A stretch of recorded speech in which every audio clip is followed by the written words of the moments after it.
What's up everyone, this is ScherBR talking, welcome back to my channel. In today's video we'll be talking about the Beyond the Lost Archfiend Chronicles event. This is a limited event right now, but it will be back in the future as a permanent one, because it has some relation to story, and it will appear here later in the tower part.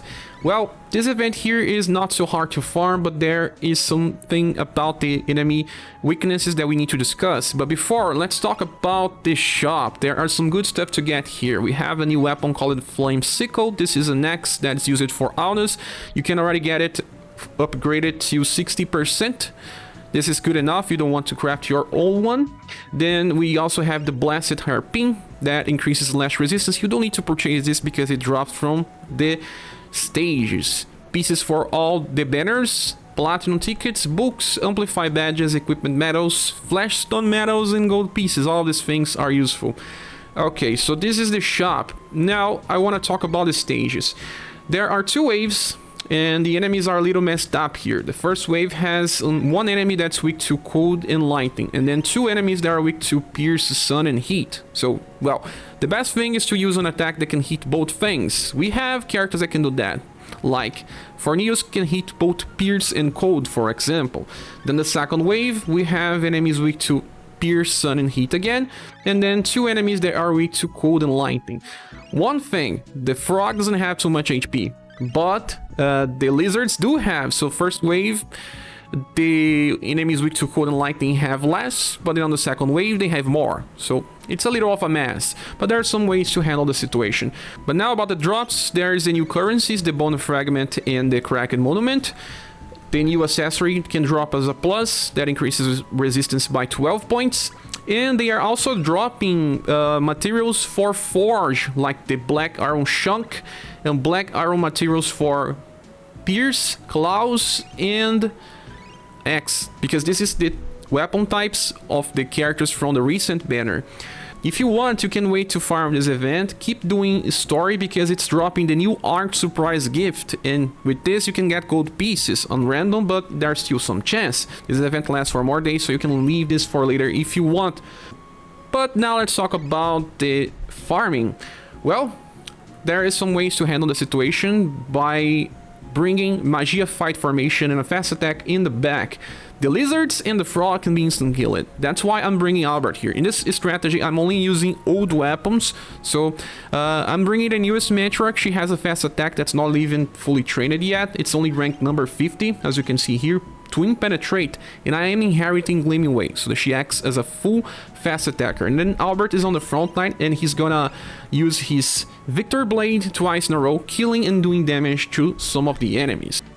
Okay, so the first wave, Matriarch is gonna do a lot of damage. You can use this to train her new attack, if you got her. You don't need combos, it just happened. She does like 50,000 without a combo.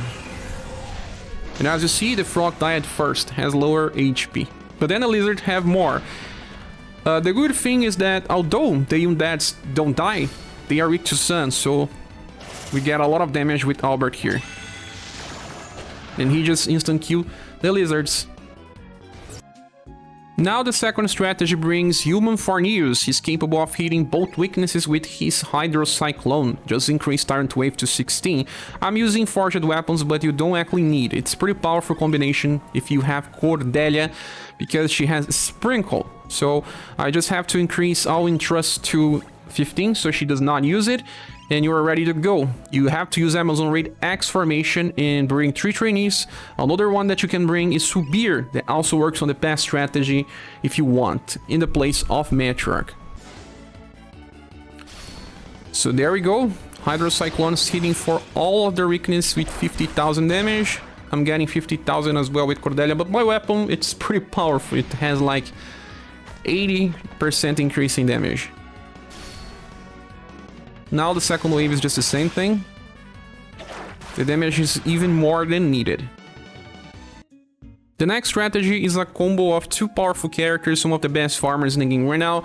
We have Bertrand, the UDX one, with Frost, Quake inherited, and there is also Rick.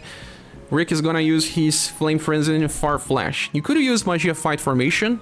It's good, but then your Rick will have to be on the back, and he may just wait to attack after the enemies, and it can just spend too much time. But if you have characters to train, then use that formation instead. I'm using Sigmoid form because I don't want all the other character to attack. They will just work pretty fine, but you may need forged weapons to increase the power since this formation is not so strong. Here we go. Rick is very powerful, so he can almost kill these dragons. Yeah, he killed it. Depending on the power of your attack, you may even want to reduce a little. Because Bertrand needs to kill, remember? He needs to kill to get his BP back, so that he can use Frost Quake again. Well, one enemy survived with a little HP. Now the next strategy is Magia fight formation with Bertrand in the back. He's gonna use his Abaddon hands, so no need for Earthquake. And Jo is here and she's gonna use Sorbet Flambe and Nino. She's using an old SS weapon, 3 trainees on this one. First wave, Bertrand gonna use his Abaddon hands, but only after Jo. This is important because he needs to kill. Now he's gonna use this on the second wave. If yours not doing enough damage, craft a fire weapon for him. It's just gonna make it better. El Nino, yeah, the lizards are dead. Now the last strategy brings back Matriarch, and she has Shining Glory as inheritance, because she can use this 2 times now. And you can bring someone like Ildon, because he's gonna hit for critical damage in some of these enemies, so just increase horizontal impale to 12 and he's gonna work. You can bring 3 trainees on this one as well. So there we go. Shining Glory is gonna be used first because of the action order increase.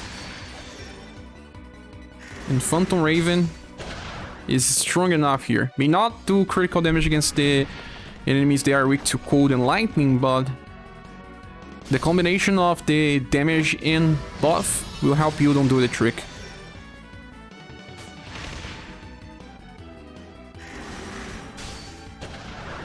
Well, that's it guys, this was the last strategy. Thanks so much for watching this video. Please subscribe if you haven't, and if you want to support the channel, there are links here in the description of the video. I hope to see you soon in the next one. Bye.